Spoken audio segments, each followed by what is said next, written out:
time for Renee.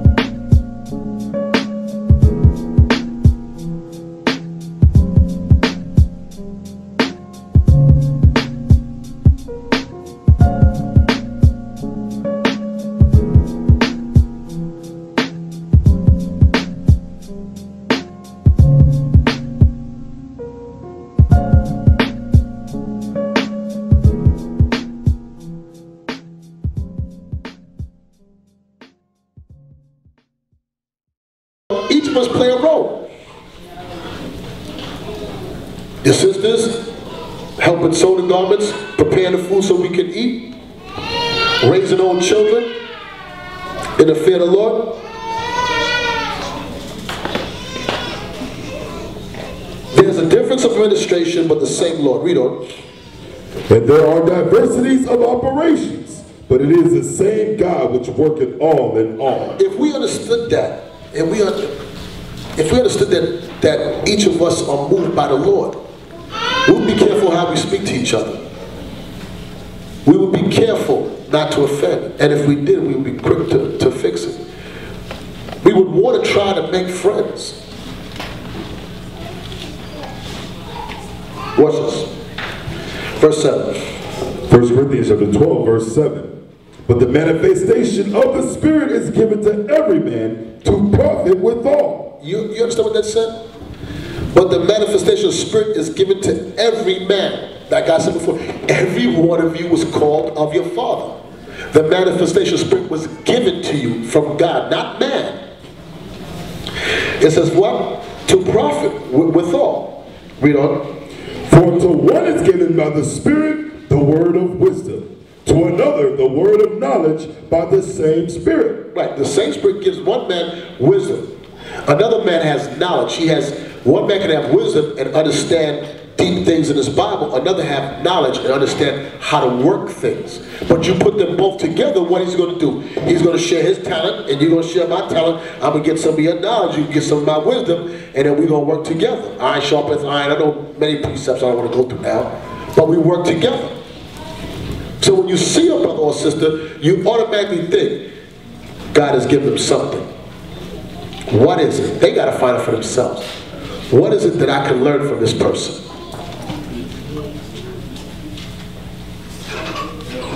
Yeah. That sounds a lot like, that verse right there sounds a lot like Moses and Aaron. Very much so. Very much so. Yeah. Even Miriam, she was part of it. She didn't know when to keep quiet, but she was part of it. The Lord was dealing with her too. Read on. Verse 9. To another, faith by the same Spirit. You understand? Some of us have wisdom, knowledge, but some men faith are weak. And there's a brother who's going to exhort that faith in you to strengthen you. Read on. To another, the gifts of healing by the same Spirit. Read. To another, the working of miracles. To another, prophecy. To another, discerning of spirits. That's what I wanted right now. To some people have the discerning of spirits. Can't you sometimes talk to people that you know, especially if you brothers in here, and you see each other, you can tell when a brother's trouble. If you're around a brother long enough, I eat with brothers at my house, we spend it. I can tell when something's wrong with you. Brother, you ain't right. What's happening? What's wrong? You can tell, it's written on your face. You can't hide it. Discerning of spirits. Now, don't confuse discerning with evil surmising. Because evil surmising is when you begin to think evil of a person. And in thinking evil now, your actions portray how you deal with them. But if I see you, my first thought of you ain't going to be, you're doing something wrong, something's wrong with you. That's not my first thought. It shouldn't be my first thought, I should say. Unless, but I tell you right now, if I smell smoke, and I'm touching the doorknob and it's hot, I know there's fire on the side of the door. I'm not stupid. If you withdraw yourself, you remove yourself, you quiet, or nothing, you don't deal, I'm like, okay, you got the devil on you. You can tell. The discerning of spirits. That's a gift from God. Watch this. I want to jump on down because I want to get back to what I was talking about. verse 20. Verse 20. 1 Corinthians chapter 12, verse 20. But now are they members, yet but one body. And the eye cannot say unto the hand, I have no need of thee. Nor again the head to the feet, I have no need of you. Right. The eye, the hand, the feet, the body parts that is used as an analogy, they can't disregard one of the other. Each one of us play a part. Read on. Verse 22. Nay, much more, those members of the body which seem to be more feeble are necessary. Those members of the body that seem to be more feeble or more necessary, which we think to be less honorable. Remember I tell you what, the problem is when you think or you feel or whatever, you don't know who you're dealing with. You don't know who that man is or who that woman is that you might think is less feeble. You don't know what they have to offer for your growth, which you think are less feeble. It says, upon these we bestow more abundant honor, and over uncomely parts have more abundant comeliness. That's the Lord speaking. Yes, sir. Real quick, let's go to Proverbs, the 25th chapter. Think of the body, how the body operates. Proverbs chapter 25, I want to read verse 19. I got it.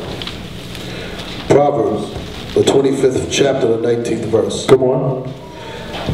Confidence in an unfaithful man in a time of trouble is like a broken tooth and a foot out of joint. It says confidence in an unfaithful man in a time of trouble. What is confidence talking about? Trust. What else? Focus. Focus. All these things, I want y'all to think about the body, right? All these things that we have.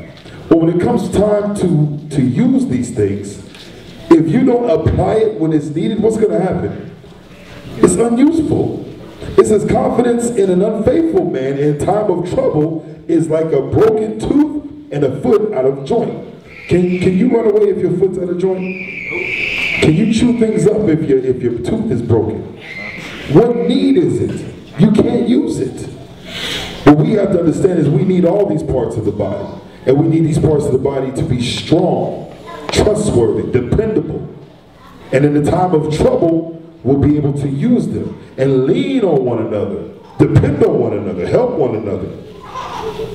That's all I got. I like that. It's good. Drop Romans, because it's taking away from where I want to go into. Yes, sir. We're not going to have a lack of faith too. Speak a little We're louder. not going to have a lack of faith. Meaning what? Like you were saying, if you don't use it at that time of when you need Right. it, it goes into Yeah. the same, right? That, all our faiths are going to be tried. And we're going to see who we are in that. And sometimes honestly, it's very important for each of us to go to Proverbs 4, for us to be honest with ourselves of who we are. That's the first step of fixing anything. Because if you can't see that you might lack something, all of us lack something. Who came in here perfect? Ain't not one of us. We all came here sick. What's this? I got it. Psalm chapter 4, verse 4. Stand in awe and sin not. Commune with your own heart upon your bed. That's saying that what it's trying to tell you is examine yourself. 2 Corinthians 13. It says, commune with your own heart upon your bed. Meaning what? Look at yourself. Be honest with your shortcomings to fix that thing. What you do in your individual lives indirectly affects this body, and vice versa. What is your thing? You got a problem with correction? You got a problem with forgiveness? Be honest with yourself and then work on that. So when you come before the body, you bring forth the best parts of you. And sometimes we need help. We need help. How do we get past this? Don't be ashamed when it concerneth your soul. Let's go back. Okay, so the whole thing I was going back to was the vision and the movement on how we move as a body. How do we grow? What I would love to know is that whatever the Lord's will is that this machine of this congregation continue moving. That is not held up by 1, 2, 5 brothers, 10 brothers. That all you men are being trained that when it's time for you to lead, you can take over and keep this machine moving. That's the only way we get out of here. I mean, yeah, the elders always talk about being professional students. You're not here to be professional students. Keep on hearing me say the same things over and over again. Give me the precepts. You got to get them to form me. It's to come in, learn, grow, and then go and build, so we can get out this damn rat trap. Jeremiah, I hate this place. Jeremiah 29. Okay, you got a question? Yeah. I want to bring out a scripture about what you just said in the Apocrypha. Where we go to? It's Ecclesiastes, or Sirach 24, 32 down to 34. 24? 24. 32. You got it, Abiel? Yes, sir. 24, 32. Sure. Ecclesiastes chapter 24, verse 32. I will make doctrine to shine as the morning, and will send forth her light afar off. I will yet pour out doctrine as prophecy, and leave it to all ages forever. Behold, that I have not labored for myself only, but for all them that seek wisdom. So that's just going into what you said. As we go forward, you guys are not going to be here. Everybody that's in here, when we learn from the elders, that's for you to not just be a professional student, it's for you to actually progress this truth to the next level, continue growing. And the wisdom that comes unto these men, they leave it for us. And it's for us to teach and leave it to the kids to sit in here forever, to continue to grow. We can't just be sitting in a building like this forever. We got, like Elder opened up, schools, our own restaurants, everything. Right. I'm going to tell you something, brothers.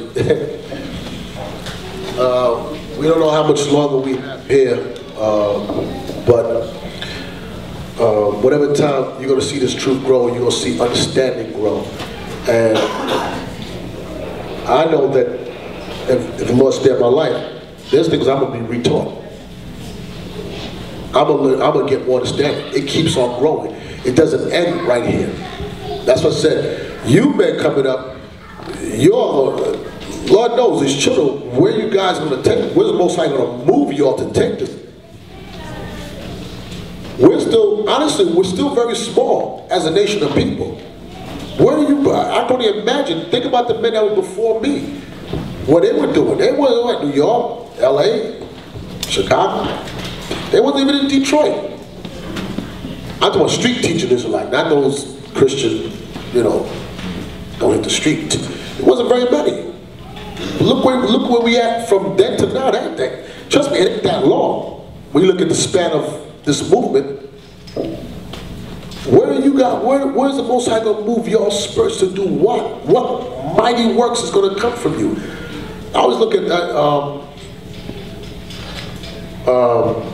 young brother Jan and Liam and them. I'll be amazed with them dudes. I'm like, damn. Dudes, I wish I was in Rome, the Vatican teaching. Why can't I do that? I come with that gift. I would have loved to do that. This boy was what, 16 years old doing something like that? Where are you brothers gonna take it? That's how you gotta think. You all gonna do, if you stay faithful to this, you all gonna do mighty works. Mighty. I'll sit right there and I'll just take notes so I can't see. Somebody take notes from me. I'll record it, MP3 and listen to it. Okay, what was I doing? Jeremiah 29. The book of Jeremiah, the 29th chapter, and the 4th verse. Thus saith the Lord of hosts, the God of Israel, unto all that are carried away captives, whom I have caused to be carried away from Jerusalem unto Babylon.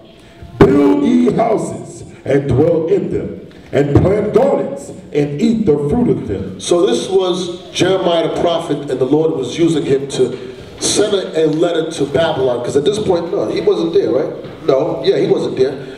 Jeremiah sent a letter to Babylon to let them know to build houses. You have some Israelites that tell you that you can't make this your home. Negro, it is your home right now. You talking about make it your home. You're here. Is she going to be here and not, what? Not survive, live? You do talking about, you know, don't worry about children. Right. Don't worry about your children. Let me tell you something. Even in the world, I wasn't that stupid. You could have run game on me like that. Don't, to hell with your wife. To hell with children. Are you crazy? Sometimes I'll be amazed when people listen to that. I tell you, people was in cults. They crazy as hell. They're retarded. So anyway, the Lord was telling the prophet Jeremiah to tell the people to what? Build houses. So while we're here, how do you build houses? You need money. Money is defense. You need jobs. You need careers. Education. You need education. You think, I tell you, men work with little pea brains, low aspirations. You think this truth is nothing more than standing in front of a camera screaming at it and then sitting on some dirty couch with a bunch of, listen, I can't imagine sitting down. I love you brothers, and we go out to camp, we can come back and we could drink, but then I'm going to my wife. I'm not going to be sitting on the couch with you all night. Okay, the drink is done. So what do we do? We read all the scriptures. What do we do from here? You tell me, after my wife, I'm looking at you like you crazy. What you kidding me? Okay, it's 3:30. Don't go home. Why? Stay. Stay for what? They said, no, you click back, you need Luther be on. Nah, dude, I'm going home. You bugging. Stay for what? Honestly, I'm trying to think, what do we do? Okay, we finished the drink. The drink is done. Liquor store's closed. We can't get no more. Chicken finished. We went through the scriptures. I can't read. I'm yawning. Just camp on the couch.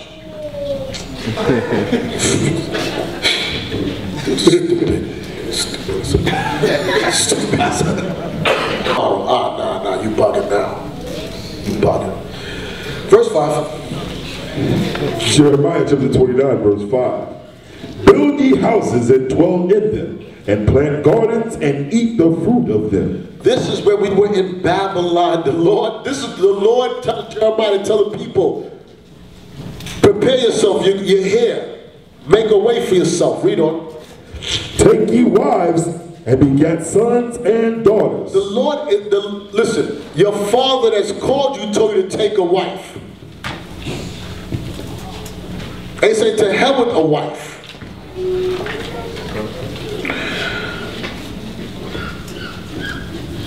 The author and finisher of your faith told you to take a wife. So who the hell would you listen to tell you to hell with your wife? You in captivity. Make a way for yourself. Take a wife. And beget sons and daughters. And take wives for your sons and give your daughters to husbands. Okay, so that means take a wife, have children, but don't take care of them. Beget, it says, beget sons and daughters, take ye wives for your sons, give your daughters to husbands, that they may bear sons and daughters, that ye may be increased and shall not diminish. There. That's what we do here. That's why it's important that we come together. Important that I get to know everybody, you know me as best as we can. Because all sons and daughters are going to marry. I need to know who you are. I need to know what kind of quality of man you are, so I know you're going to instill that in your son. And or you women be mothers of your daughters. Verse 7, seek ye, listen, oh God, these people are crazy. Verse 7, read verse 7. Verse 7. And seek the peace of the city whither I have caused you to be carried away captive. Did you understand what it just said, seek the peace of the city? You know what that means? That even here, we seek peace of the city, meaning what? That we can live a quiet and peaceable life. That don't mean that you're a coon. That means that we can fly under the radar until God delivers us. So how do we do that? Yeah, brother. If we roll like Black Panthers, come on. We would implode anyway. Right now, and I'm glad you made that point, because every movement that has tried to bump up against the system has fallen. There's only one movement that will not fall, that will be our movement, the Israelite movement. Those that are on deliverance through the commandments and patience. If you think, I've seen some Israelites out there, you know, I saw a guy's name, now he's a Christian Israelite. Shotguns and videos, whatever. You think you're a fighter? Are you crazy? This is all gun. This is all weapon of warfare that we deal with. Seek the peace of the city that you're in. We don't get out here no other way other than repenting and keeping the commandments of the faith in Christ. So it said, seek the peace. Read that for me a bit. Verse 7, and seek the peace of the city where I have caused you to be carried away captives, and pray unto the Lord for it. For in the peace thereof shall ye have peace. Right. So the Lord said, we're going to have peace in those cities. You seek the peace. So it tells us, I don't want to go through it, but pray for them that are in authority. Anybody that can afford us the opportunity that we can keep God's laws unimpeded, that we can get the Sabbaths, that we're not ostracized, we have the freedom of speech to do God's work. Seek the peace of that city. You know why? Because when there's peace, we can do the work. Raise up spirits. People will wake up. 1 second. Raise up spirit. People can wake up. I don't understand. You understand what Jeremiah said? This, he wrote this to them, and the people got it, the godly men, and understood the vision. We're going to be here from it. This is what we have to do. When you got those vagabond renegade with no focus of a long-term plan, that's why from generation to generation they can't get off of welfare, they can't do nothing, they don't have no aspiration, they're not pushing their children to do better, they're just sitting there on a backside doing nothing, and then got all the complaints about the nations or Esau and other nations. We possess, listen, we possess the keys to the kingdom of heaven. They're not smarter than us. We can manipulate them. But we gotta have, the scripture told us, wasn't brave without skill. Yeah, go ahead, brother. I was gonna ask, in Luke 16, 9, when Christ says, make friends with the mammon of unrighteousness, that goes into that piece of the city. Absolutely. That was when we came out of Egypt. He told us, go get the jewelry and the clothes from the Egyptian. Do you understand that you went and asked them for it? For them to give it to you, they had to know you. You had to deal with them. You think Joseph raised up in Egypt and was like, the hell with you stinky Hamite? No, wisdom reigneth without skill. He knew who he was. He knew who the devil was, who his oppressor was, but he knew how to deal with them. So if you go to your job walk around with a chip on your shoulder all day, don't let the wife. No, the reason why you're there working right there, where's that again? Give me a second. I just gotta, just give me a second to think. Give me a second to think.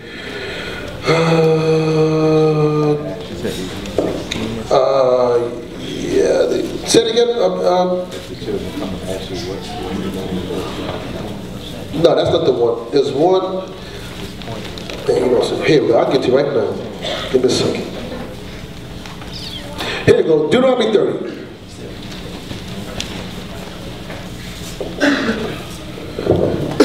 Verse 1. Deuteronomy chapter 30, verse 1.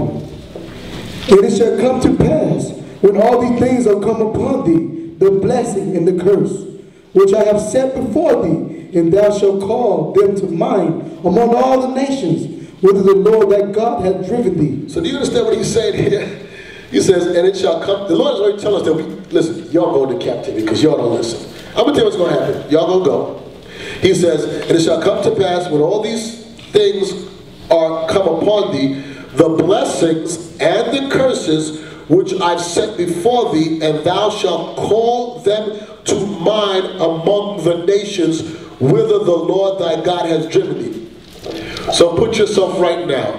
This is the land in which the Lord our God has driven us. And you're sitting on your job right now, stressed out, and you call all the curses to mind You're like, damn, I'm living in curse. I was talking to Brother Joe just now, earlier. I'm like, boy, you know you Israel because you live in the curses. You got that right. You call those curses to mind, and you call the blessings to mind. What will happen when you call the blessings to mind? In other words, you're going to think about the blessings. What would happen? Anybody, brothers? Here you are, you at work. You're like, name some of the blessings. Name some of the blessings. Be some type of joy. No, name some of the blessings. Rulership. That's what I want. Rulership. That's what. Maybe give me one. Say again. No, ain't a blessing. I mean, it's a blessing, yes, but not in that sense. The nation's being afraid. Nations being afraid of you. So you, in your captivity, you call to mind all the blessings that were supposed to be upon you.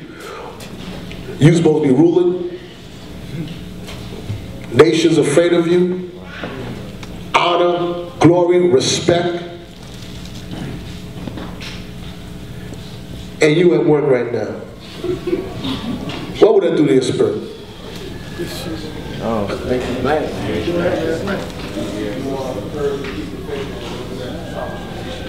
Okay, but you said it. Make you mad. It'll make you mad. Surely oppression makes a wise man mad. You know what you're going to do? You're going to say, damn it, I'm going to keep these commandments. I'm getting up out of this joint. Listen, let's study tonight. You want some? Let me give you some precepts. Let's go past our flesh. Let's get up out of here. You'll be pissed off because you know right now that dude that's telling you to go lift that box is really your slave. And you screwed up and let that dude rule over you because you didn't love the Lord enough.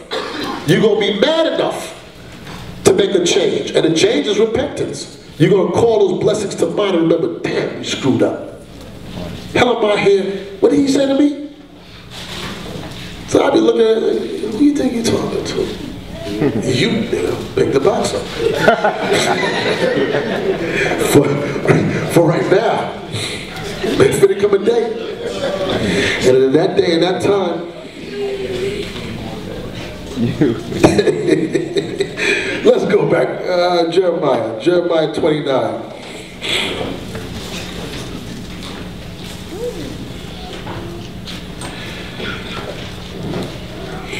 What verse do we leave off? Verse 8. Read verse 8. You know, this, let's see, read verse 8. Jeremiah chapter 29, verse 8. For thus saith the Lord of hosts, of the God of Israel, let not your prophets or your diviners that be in the midst of you deceive you. Who's trying to deceive you? To hell with your wife. Don't get married. Family matters. Don't do that. To hell with going to school and get education. We're going to be out of here. These are last days. It's been the last days for 2,000 years. No, you forget the truth. You have your own dreams that lead you away from God. We're only buying time here. That's all we're doing, buying time. So let's make this as smooth as possible. In the meanwhile, what are we doing? We're gathering together, coming together, learning. How do we make a change? Don't let petty foolishness rip this apart. Don't let that selfish, self-centered spirit rip this apart. Watch this, verse 9. I'm sorry, you have something you want to say? Verse 9. Verse 9. No, stop it. Go ahead, read it. Verse 9. For they prophesy falsely unto you in my name. I have not sent them, saith the Lord. He said, the Lord said, I have not sent them. Damn, I'm telling you, this is actually written for these dudes. Tell you, don't do it. Watch this. Go from that to Ezekiel 13.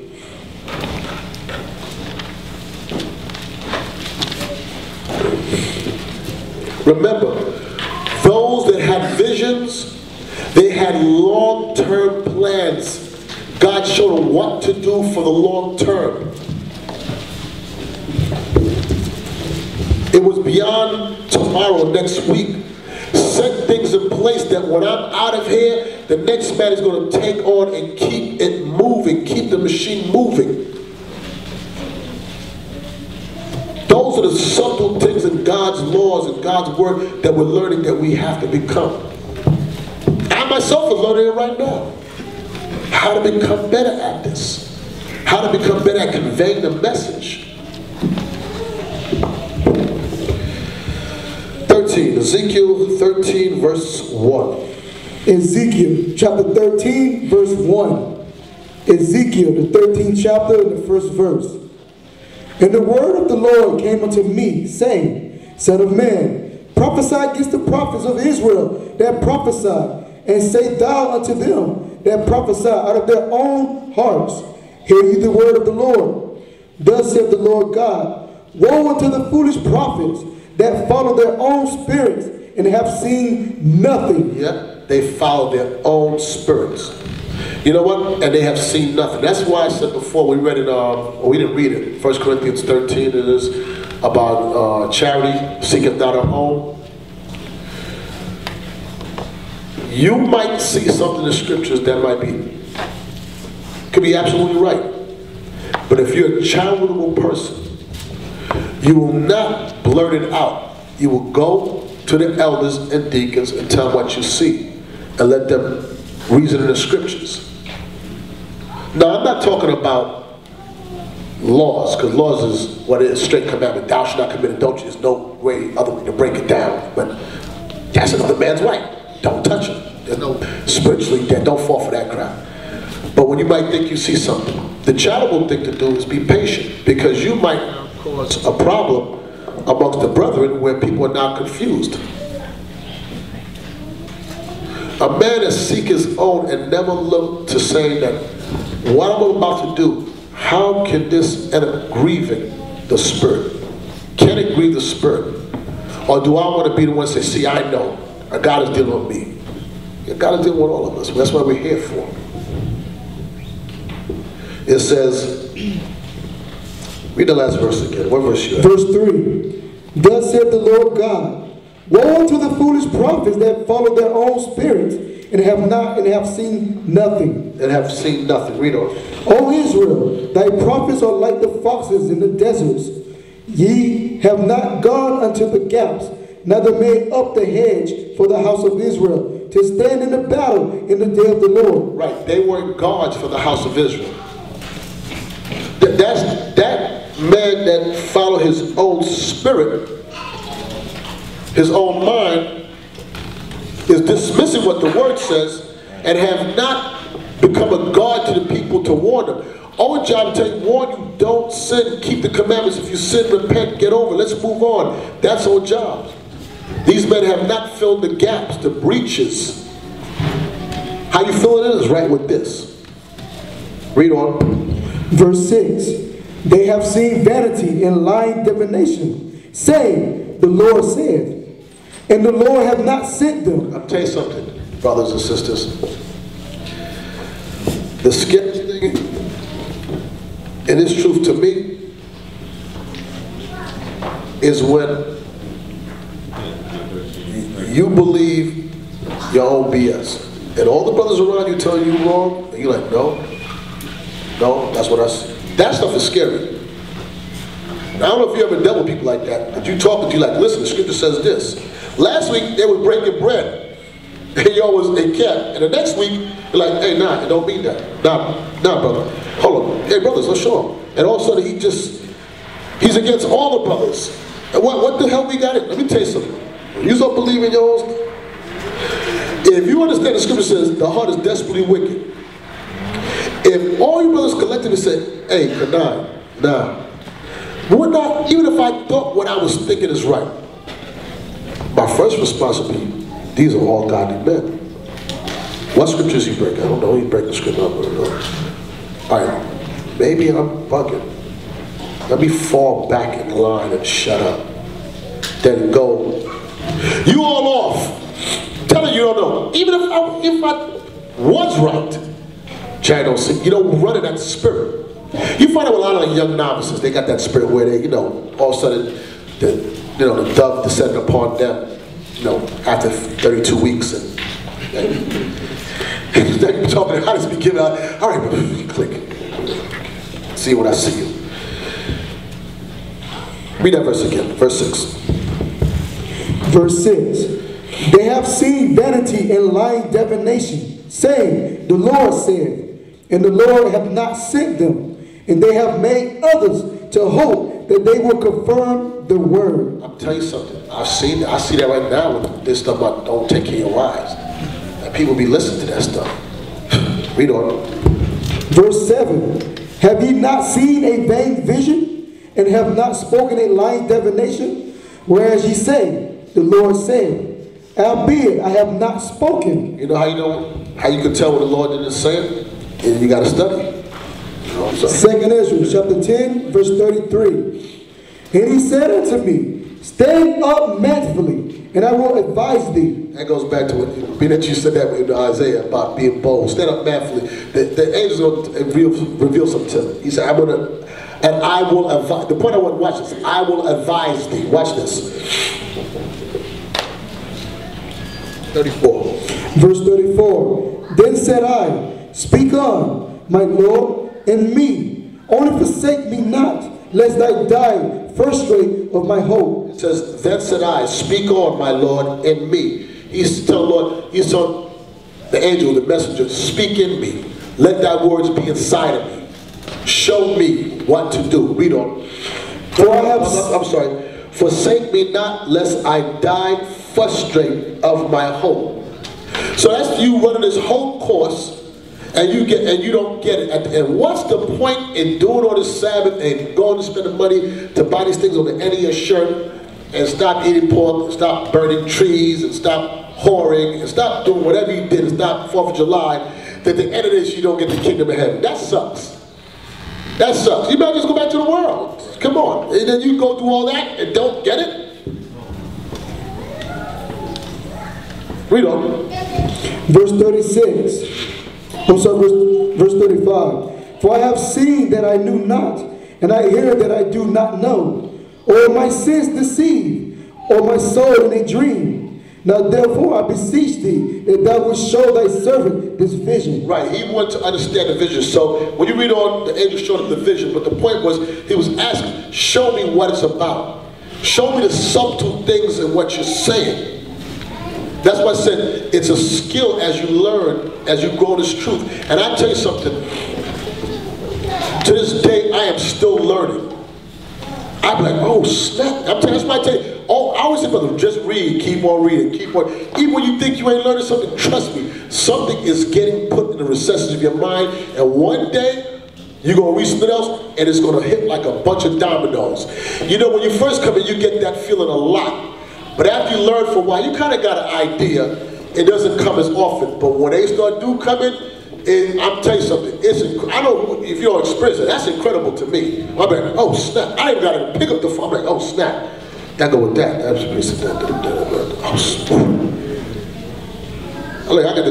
got goosebumps right now. I love that feeling. Because we study. Show me more things in your laws. The Bible is endless. Endless. You'll never learn all.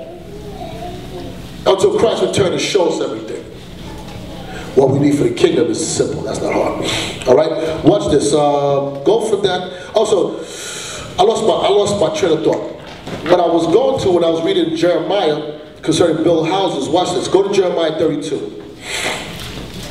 So Jeremiah, he sent the letter to Babylon. He understood the vision, and look what he did. Jeremiah 32. What verse? 32 and 6. Jeremiah chapter 32, verse 6. Jeremiah, the 32nd chapter and the 6th verse. And Jeremiah said, the word of the Lord came unto me, saying, behold, Hanamel, the son of Shalom, thy uncle shall come unto thee, saying, buy thee my field that is in Anathoth, for the right of the redemption is thine to buy it. Stop. So the Lord told him, listen, your uncle's sons will come to you, tell you, buy the land, buy it. Watch this. Jump on down to verse 14. Verse 14. No. Verse 15. Verse 15.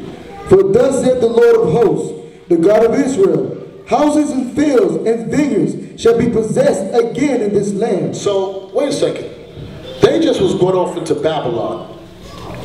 You know, they got 70 years to spend over in Babylon, and then Persians were going to take over. Then during the time of Nehemiah or Ezra, and they came back into land. But the Lord was talking to him, giving him, understand when the Lord spoke to him, he spoke to you in visions and dreams. That's Numbers 12, something like that. He speaks to you. So the Lord was giving a vision and told him, listen, buy the land. Buy it up, prepare yourself. Because you're going to come back in the land. He told him in advance. We read in chapter 29 where he told them, while you're on there, tell them, build houses, settle themselves down there. They're going to be there for a second. We read it in Ezekiel, you're going to come back.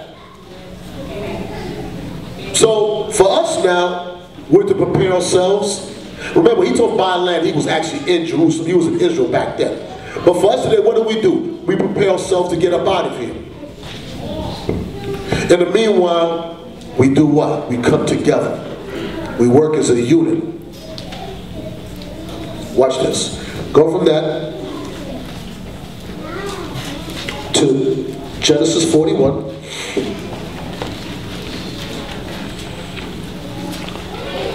Remember, those visions, in many cases, were long-term things that were going to happen down the line. How do you implement? Genesis 41, 25. Genesis chapter 41, verse 25. Genesis chapter 41, verse 25. 1 second, Abel. Let me speed you up a little bit. This is Joseph when he was in Egypt, and the baker and the butler had dreams, and he was able to interpret their dreams. Verse 25. Verse 25. 1 second, Abel. Anyway, he interpreted dreams. One of them died, the other one lived. And then the Pharaoh had a dream, and they said, oh snap, remember Joseph, this guy, he can tell you what the dream means. Verse 25. And Joseph said unto Pharaoh, the dream of Pharaoh is one. God has showed Pharaoh what he is about to do. The 7 good kine are 7 years, and the 7 good ears are 7 years. The dream is one. And the 7 thin and ill-favored kine that came up after them are 7 years. And 7 empty ears blasted with the east wind shall be 7 years of famine. So he understood that the dream that he had of the corn and the kine was about 7 years of plentiful or abundance, and then 7 years of famine. Now watch this. Hold this. Go to the book of Sirach 34. I think we were there earlier. Right, we weren't there, right? Yeah, we was there earlier. Watch this.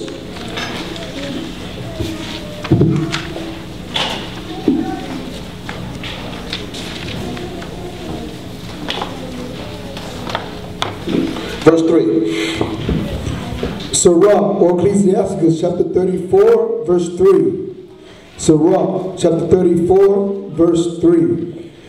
The vision of dreams is the resemblance of one thing to another, even as the likeness of a face to a face. Right, so he had a dream, and it showed him one thing, but it was talking about something else. And he was able to interpret it. Now, when you read this chapter and read on down, it tells you about not getting caught in a dream, because some people live by dreams, and that's why they deceive themselves. But when you hear dreams, sometimes you just put it to your mind and see, okay, maybe the Lord is trying to show me something. Not that you drop everything. Don't lose focus. The focus is the kingdom of heaven. And the way to the kingdom of heaven is keeping the commandments and the faith in Christ. That's simple, very easy to understand. Don't let nothing dissuade you or pull you off that track. But the point I want to hear was the vision of dreams is a resemblance of one thing to another. So that kine and that corn was talking about famine. Back in Genesis 41, verse 28. Genesis chapter 41, verse 28. This is the thing which I have spoken unto Pharaoh. What God is about to do, he showed unto Pharaoh. Behold, there come 7 years of great plenty throughout all the land of Egypt.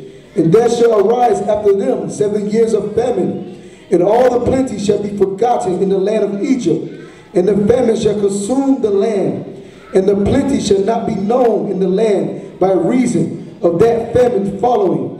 For it shall be very grievous. So what he's saying is that after the 7 years of plentiness, the famine is going to come. And when it comes, those 7 years of good, you ain't going to remember that. That's how bad it's going to be. Read on. And for that the dream was doubled unto Pharaoh twice. And it was because the thing it established by God, and God will surely bring it to pass. So he had a dream more than once. We don't. Now therefore let Pharaoh look out a man discreet and wise, and set him over the land of Egypt. Let Pharaoh do this, and let him appoint officers over the land, and take up the 5th part of the land of Egypt in the 7 plenteous years. So now, Joseph's judgment, what he told Pharaoh, this is what you got to do. Appoint a man over this. And that man, tell that man to take a 5th of all that grows and hold it over. Got approximately 5 million people here. They eat approximately this much food. It's going to be 7 years. Put aside a 5th. That take a man with wisdom to know that. Esau, he do a witchcraft. Because how the hell he knew how to go to the moon and had enough fuel to get back? I always think about that. That devil. How you didn't run out of fuel? He knew exactly how much to have. Wish you would have got stuff. But to understand, to take him, appoint a man and tell him to take a 5th. And like you said, Pharaoh said, this man's smart. Yeah, you the one. You the one. You take the 5th. Remember something. Having the vision, long-term plans, and knowing how to implement it is a gift from God. Not anybody can do that. That's why I say, and I always say this, giving all praises to the Most High, because it's not man. Is that this congregation, we have that. Like, and it's not to put any other congregation down, but they don't. A lot of them don't have that vision. At least I don't know. I've seen it. Long-term plans, implementing plans that's going to play out many years down the line. If all of us think like that and move in that direction, we can make things happen. Big, big, big things giving glory to the Father. So it says, where is that up here? Verse 34. Read it. Verse 34. Let Pharaoh do this, and let him appoint officers over the land, and take up the 5th part of the land of Egypt in 7 plenteous years. And let them gather all the food of those good years that come, and lay up corn under the hand of Pharaoh, and let them keep food in the cities. And that food shall be for store to the land, against the 7 years of famine, which shall be in the land of Egypt, that the land perish not through the famine. And the thing was good in the eyes of Pharaoh, and in the eyes of all his servants. And Pharaoh said unto his servants, can we find such a one as this is, a man whom the Spirit of God is? Do you understand what he just said? Pharaoh, he acknowledged the Most High. Watch this real quick. 31. You hear what Pharaoh said? He said back in Genesis, he says, and Pharaoh said unto his servants, can we find such a one as this man in whom the Spirit of God is? He's acknowledging the Most High. Watch this, read. Deuteronomy chapter 32, verse 31. For the rock is not as our rock, even our enemies themselves being judges. Our enemies, they themselves realize their God is not like our God. Pharaoh did it, Nebuchadnezzar did it, Antiochus did it, Belshazzar did it. I mean, they all understand it, but that's why they can't stand us and they hate us. Because they don't really got a God. It says what? For their rock is not as our rock, even our enemies themselves being judges. Our enemies being judges. And they're going to judge again in that day when Christ comes back and put them underfoot and raise us back up. All knees shall bow and confess that he's the Lord God, King of kings. And guess what? We join heirs. So I'm a sidebar again. I always say this. It takes a real certain special skills. What that movie again? That cracker said that? He said, I got a certain special skills. Take it. Remember that movie? He said, you got to have a certain special skills to screw this up and not get to the kingdom of heaven. Because you're already in the book. You're going already. You got to just daggone. You got to work and get your names blotted out the book. He already, every last one of us is slated to the kingdom of heaven. and 2/3 of us are going to work hard to get ourselves out of it. You an idiot, or I'm an idiot. Whoever do that is an idiot. All you got to do is keep the commandments. You fall, repent, you get back on. You only lose when you give up. Let's go back. Genesis chapter 41, verse 38. Lord. Genesis chapter 41, verse 38. And Pharaoh said unto his servants, can we find such a one as this is, a man in whom the Spirit of God is? Read. And Pharaoh said unto Joseph, for as much as God has showed thee all this, there is none so discreet and wise as thou art.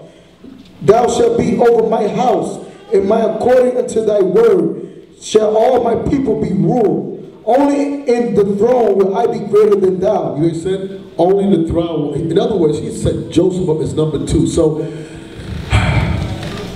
did we just read where it says seek peace in the land we're in? Now, if he was not seeking peace, do you really think, listen, in him doing that, he was taking care of Pharaoh and his family and all the Egyptians. But do you think that's the only thing he was doing? He was taking care of who else? When we came to the land, the rest of his brothers came. They all ate. So it wasn't for himself. The overages went to who? He said, listen, that's for like chapter 40 something. He told him, listen, you get a land, tell them that you herdsmen, they're going to give you the Goshen, which is the best land anyway. You'll be good. And don't worry, I'm second in charge. And you're going to eat lovely. Here's your portion. Listen, he was selling, I don't want to go back and read. He was selling all the food. Pharaoh got filthy rich. People were selling everything they had because they ran out of money. He said, all right, we'll take your land. You want to give me? Okay, give you some land. He took everything. Joseph was wealthy. But when he got a position, he didn't get rich and switch. He got in there and took care of his own. It's never about you. It's about us as a body. Verse 41. 3. Verse 41. And Pharaoh said unto Joseph, see, I have set thee over all the land of Egypt. And Pharaoh took off his ring from his hand and put it upon Joseph's hand and arrayed him in vestures of fine linen and put a gold chain about his neck. And he made him to ride in the second chariot which he had. And they cried before him, bow the knee. And he made him rule over all the land of Egypt. And Pharaoh said unto Joseph, I am Pharaoh, and without thee shall no man lift up his hand or foot in all in the land of Egypt. You say, ain't nobody coming against you. So why can't we do that in this thing? You have people saying you can't, you raise up in here and you're a sellout. Was Daniel a sellout? Was Mordecai a sellout? Was Joseph? Which one are you going to tell them that they were coons? So why is it impossible for all forefathers to do it? They had vision. They understood what they had to do. Watch this. Jump on down to verse 56.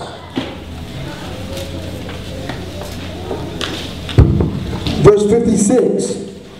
And the famine was over all the face of the earth. And Joseph opened all the storehouses and sold unto the Egyptians. And the famine went sore in the land of Egypt. You understand that? An Israelite was sold to all the Egyptians and getting paid. Read on.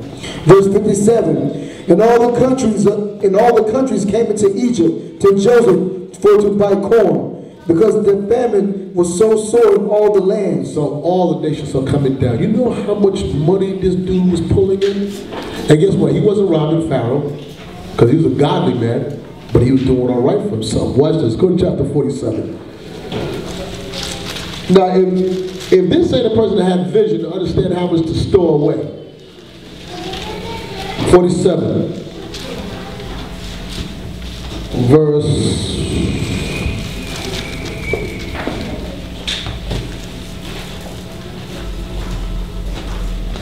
10 through 12. Genesis chapter 47, verse 10. Genesis, the 47th chapter and the 10th verse. And Jacob blessed Pharaoh and went out from before Pharaoh.